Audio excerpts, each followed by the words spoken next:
Uzbekistan is upgrading its healthcare system through new technologies, stronger medical training, and modern hospital infrastructure, broadening access to quality care and reinforcing its role as a regional medical hub in Central Asia.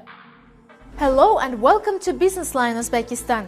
As part of the Uzbekistan 2030 strategy, the country is implementing wide-ranging reforms to modernize its healthcare system.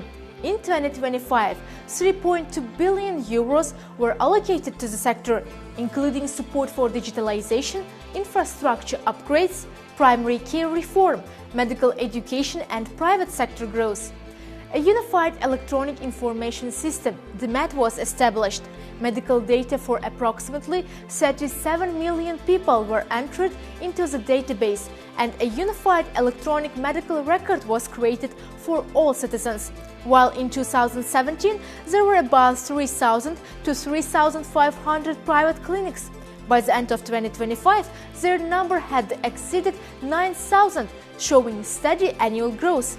As a result of research and innovation, the National Children's Medical Center became the first public medical institution in the country to receive the internationally recognized Joint Commission International Certificate. Here is more. The National Children's Medical Center is expanding access to modern pediatric care. For the first time in Uzbekistan, complex scoliosis surgeries are now performed locally, eliminating the need for costly treatment abroad. 18 yoshgacha bolalarda yuqori texnologik amaliyotlarni bajarish barchasi davlat mablag'lari hisobidan amalga oshirilgan. Medical education is also being reshaped. Tashkent State Medical University was created through a merger, while Urgench State Medical Institute has opened its doors. 8 medical universities now hold international accreditation. Poliklinikalarga talabalarning guruhlari biriktirilgan va talabalar nazariy bilim olgandan keyin amaliy vazifalarni bajarishadi. Simulation training is becoming a core part of medical education, allowing students to practice procedures in realistic clinical settings. Imtihonlarni topshirish jarayonida har bitta amaliy ko'nikmani bemalol talaba bajarib, o'zini bahosini inson omilisiz olib ketishi mumkin. Digital tools are transforming healthcare management from patient registration to unified electronic medical records. At the heart of this shift is DMET, Uzbekistan's unified digital medical system. Raqamlashtirishni 4 ta bosqichda belgilab olganmiz, ya'ni infratuzilmani yanada takomillashtirish, yagona platformani modernizatsiya qilib, uni xavfsizligi nuqtai nazaridan alohida e'tibor qaratish va ushbu platformadan foydalanadigan barcha mas'ul xodimlarimizni malakasini oshirish. The private healthcare sector is growing as well. Its share has tripled over 8 years, supported by international partnerships and public-private initiatives.